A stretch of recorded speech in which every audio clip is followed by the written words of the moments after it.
What's good, guys? This is the ultimate betting guide to UFC Vegas 101, Dern versus Ribas, to the rematch. We're going to be talking about the ultimate betting guide, fights to look out for, traps, parlayable fights, confident money lines, and then a good fight to bet live, and then the most confident money lines. So we're going to go in that order. Obviously, we have to look at the fights to look after, the fights to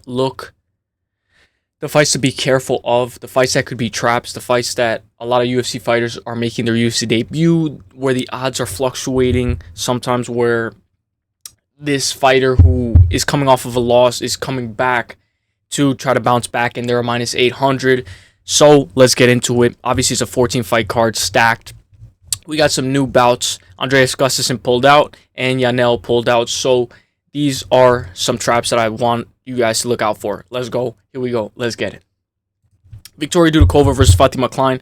I recommend this is one of the biggest red flags in the entire card. Victoria Dudakova versus Fatima Klein. Fatima Klein's minus 900. Victoria Dudakova is a plus 520. I recommend if you're going to take anything, you can sprinkle the dog. There's nothing wrong with that. We do know that Fatima Klein is coming back to 115. She made her UFC debut at 125 pounds against Jasmine Davicius, who's fighting at UFC Saudi Arabia, and has a little bit of a very good matchup against her hands. Jasmine Davicius is getting put up higher in the rankings. With Fatima Klein going down to 115, we don't know how she's going to look. Her first fight in the UFC at 115, she's 24 years old. She didn't have that great takedown defense against Jasmine Davicius, but she's an accomplished kickboxer.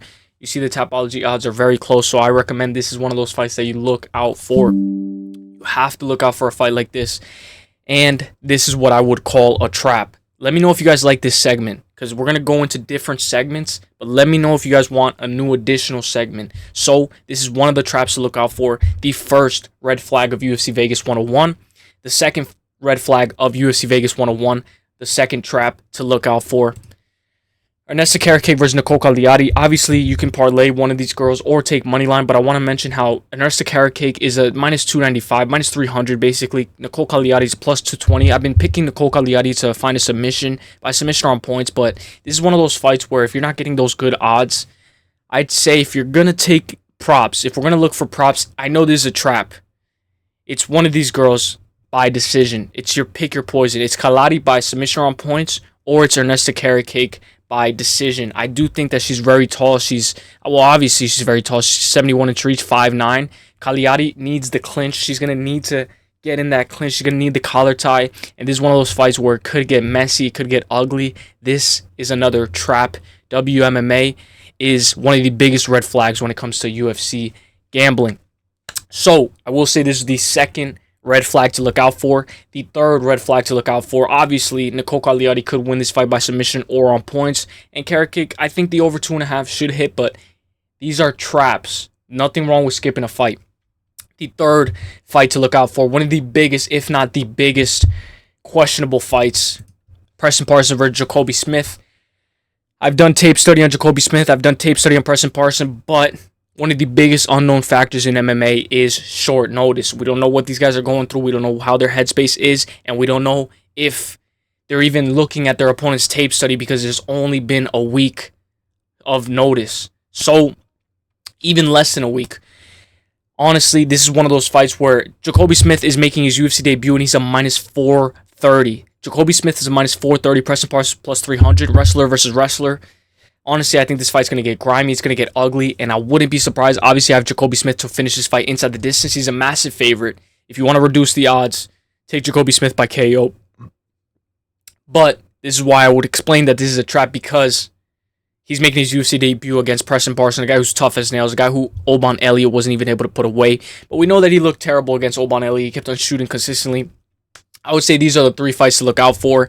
If you want to take them, maybe just take money line, but if you do want to reduce the odds, you can take him inside the distance. Jacoby Smith, I haven't to win this fight, but I do recommend there's nothing wrong with skipping this fight or using them as a parlay piece. Don't go too heavy on these three red flags. Now we're going to get into props, and we're going to get into parlayable fights. So these are going to be the parlayable fights and the confident props. So Magomed Gazila versus Bruno Lopez. Obviously, Tapology's favored that this fight's going to go the distance. If there's a finish on either side, it's probably Lopez to finish this fight inside the distance. I will say Magomed Gazilov is a minus 260, so I figured he's parlayable. He's a minus 260. He should be able to win this fight by unanimous decision. So if you want to get a little sweet, if you want to get a little greedy, you can take Magomed by unanimous decision.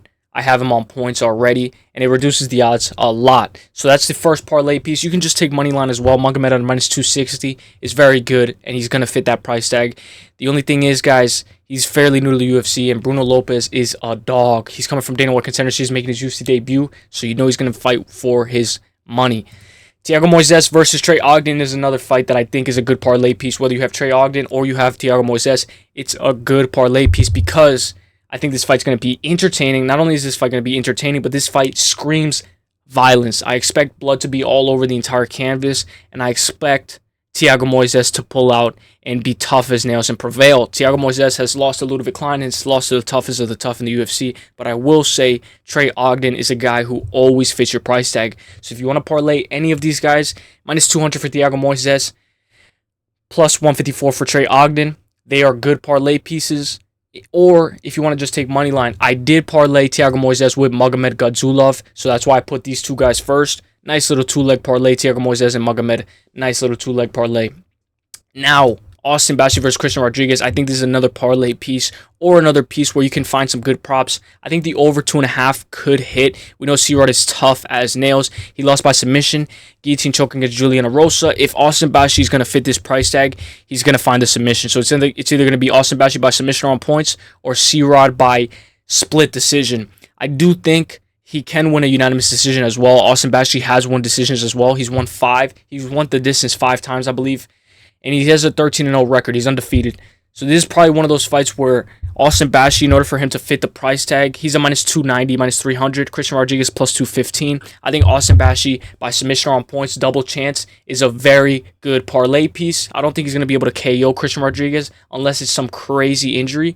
But I will say Austin Bashi by submission on points is good prop if you're on Austin Bashi, and C-Rod by decision is a very good prop if you're on C-Rod. So these are little good parlay pieces, or if you just want to take money line, you could take Austin Bashi, Thiago Moises, and Magomed Gadzulov in a 3-leg parlay, or you could put Austin Bashi and Roman Kopylov in a little 2-leg parlay. Perfect. Ponali Soriano versus Uros Medic. I think this fight's going to end inside the distance. Majority Tapology has this fight to end inside the distance, and if you look at the odds, clearly, Uros Medic minus 194. Ponali Soriano is a plus 115. We know Soriano is undefeated at welterweight, but he did end up losing to Max Griffin as well and Roman Kopylov, but that was at middleweight. I will say Medic is a guy who has a 100% finish rate. He's finished everybody inside the distance, so it's either he's going to be killed or kill. I think he's going to finish this fight inside the distance, and it's not going to be by submission. Give me Uros Medic by KO as one of my best props for this card. I like Uros Medic by KO on points just in case it's a little sloppy and it's his first decision in the UFC. I will say I don't expect this fight to go the distance. At a minus 200, I think Uros Medic money line is perfect. Medic and Austin Bashi and Roman Kopylov, perfect little 3-leg parlay just to play it a little safe. Chris Curtis versus Roman Kopylov. I'm very high on Kopylov. If you couldn't tell, I've been saying him the entire video throughout. I will say Roman Kopylov versus Chris Curtis. I expect the over 2.5 to hit, but we have to mention if there's going to be a KO, Chris Curtis is a powerhouse. Roman Kopylov can find that accuracy with that clean 1-2. So I will say Roman Kopylov by KO on points is good just to reduce the odds. I do expect the over 2.5 to hit. Minus 280 for Roman Kopylov, plus 210 for Chris Curtis. I like the over 2.5. I think this fight goes the distance, and I'll take Roman Kopylov by unanimous decision just to get a little bit more juice. But I will say I also like Roman Kopylov by KO on points, just in case. You never know. I will say the best prop for this fight is just Roman Kopylov money line, Roman Kopylov by KO on points, or Roman Kopylov by unanimous decision. I like him as a parlay piece, and I'm very confident in Roman Kopylov. Mackenzie Dern versus Amanda Ribas. What I wanted to say was the over 4.5. I think the over 4.5 is pretty good. I will say, though, with this fight, when you look at this fight, you look at the odds. Amanda Ribas minus 220, Mackenzie Dern plus 168. I think, obviously, the number's not out yet, the over on FanDuel. That's where I check if it's going to be an over 2.5, over 4.5. I automatically assume that it's going to be an over 4.5. Tapology has this fight to go the distance, and if there's going to be a finishing side, it's going to be on Dern. I will say a live bet is pretty interesting in this fight if you want a live bet. This is where we go into the different segment where we're talking about live betting. I like over 4.5, and if Amanda Ribas is, losing the first, second, maybe, Dern's changing the pace, a good live bet on Dern would be perfect. We know sometimes Mackenzie Dern tends to make fights a little bit more competitive than they need to be. I like the over 4.5 as one of my most confident props on this main event. I will say, though, I'm very confident in Amanda Ribas at a minus 220. I think she's a good parlay piece, but we're not looking for that. We're looking for the best props, for the best odds. I think the over 4.5, I think it should be a minus 200 or minus 190. So you get a little bit more better odds than choosing one of these fighters. You have to mention, though, this fight has to go the distance or else it doesn't hit. So I think that's a good prop. Another good live bet situation is Santiago Ponzinibbio versus Carlston Harris. I think this is going to be a barn burner. I think this fight might end up in a finish or might end up a little weird. Minus 128 for Santiago Ponzinibbio, Carlston Harris plus 100. I expect myself to be live betting after the first round, see who's going to win this fight, and then go for it. Just be careful with this fight because this fight screams 1-800-GAMBLER. So I do think Ponzi, who's 1 in 5, one win out of his 1 win out of 5 fights is a massive red flag. But against Salikov, he went to split decision, so that's probably my biggest factor into consideration. We know Carlston Harris can wrap this guy up at any time, so I consider a live bet to be perfect for this matchup for the co-main event. We all know that it's a co-main event now. So now we're going to get into the most confident money lines. Here we go. I gave you guys... let's go over it. So I gave you guys fights to look out for, parlayable fights, confident props, good fights to bet live, and now we're going to go over the confident money lines. Here we go. Marco Tulio, we do know that this guy's a little bit reckless. He fought on Dana White Contender Series twice, ended up having more success the second time that he fought because he fought a little bit more reckless, but he was able to get that finish. This guy, Marco Tulio, is a guy who's going to be kill or kill. A guy like Uros Medic who's just going to look for that finish. He has gotten knocked out in the past in round 2, so we have to be careful. This guy's a minus 500, and he is an absolute menace to society. This guy is one of those guys who's making his UFC debut, and we're going to see how he does. I think Marco Tulio is going to have a lot of hassle to deal with at the start, but I think he should be able to win this fight. Obviously, it's going to be a very tough fight for him, but Marco Tulio for the win. Let's go, Marco Tulio. He should be able to beat Ihor Potieria. It's going to be a very competitive fight. We know Ihor Potieria is an absolute vet, though. Very confident money line, Marco Tulio. Nurali Aliev. We know Aliev, obviously, he's a minus 480, but he's faced off against Joe Solecki. I think he's a good parlay piece. Obviously, when the odds come out, this fight is most likely expected to go the distance, so I do like Aliev to win by unanimous decision. He is making his UFC debut, though, so we have to be a little bit careful. He fought on UFC Fight Night, no, so this is his second bout in the UFC, so he's fairly new to the UFC, but he should have a successful second bout in the UFC. So let's go, Aliev. Cesar Almeida obviously is set to face off against Abdul Razak Al Hassan, but I'm very high on Cesar Almeida. The only thing is Cesar Almeida tends to foul way too much. He's a minus 290 against Abdul Razak Al Hassan. Sometimes Cesar Almeida tends to do groin shots, poke you in the eye, and sometimes the referee can stop it, and you never know, he could take a point from Cesar Almeida, and Abdul Razak Al Hassan wins by unanimous decision. So I just want to mention that out there. Sometimes this guy's a little bit timid, doesn't have that much accuracy, and has to wait too much because he's a counter striker. Some say he's an overrated kickboxer, but I will say he should be able to fit this price tag if he's able to win this fight. Austin Bashi, of course, one of my highest prospects on this entire card, facing the prospect killer. Austin Bashi is 13-0 in a very stacked division. He's obviously making his UFC debut, so be careful, but he did fight on Dana White Contender Series and had a very successful second round finish. I think he should be able to win this fight by submission or on points. It's going to be a tough fight. He should be bigger than C-Rod, and he should be able to introduce him to the featherweight division. Let's go. I believe it's at I believe it's at featherweight. Correct me if I'm wrong, though. I believe it's at featherweight. Let me just double check.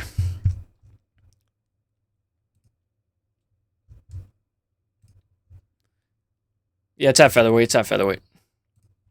All right, and then Roman Kopylov, obviously, he's 13-3. He's set to face off against Chris Curtis, which is by far one of his toughest tests. He's going to try to crack into the rankings. He had that setback against Fluffy Hernandez, and we know Fluffy Hernandez is a guy who is an absolute dark horse of the middleweight division, so there's nothing wrong. After he lost to Anthony Hernandez, Fluffy Hernandez, he learned wrestling within a little bit of time, ended up fighting Cesar Almeida and implementing the wrestling that he learned from Fluffy Hernandez and showing the amount of skill sets and the improvements when he's so new to the UFC. So this is a guy who has increased in momentum and increased in skill overall. One of the most well-rounded fighters on the entire card. Roman Kopylov, 13-3-0. I have him to win by unanimous decision, 29-28, minus 280. I think he's a perfect, confident money line by far one of my most confident picks. And then Amanda Ribas just to end it off, guys. I have the over 4.5, but I will say, guys, I got to back up my girl Amanda Ribas. She's facing off against Mackenzie Dern. She's going back to 115, coming back from 125.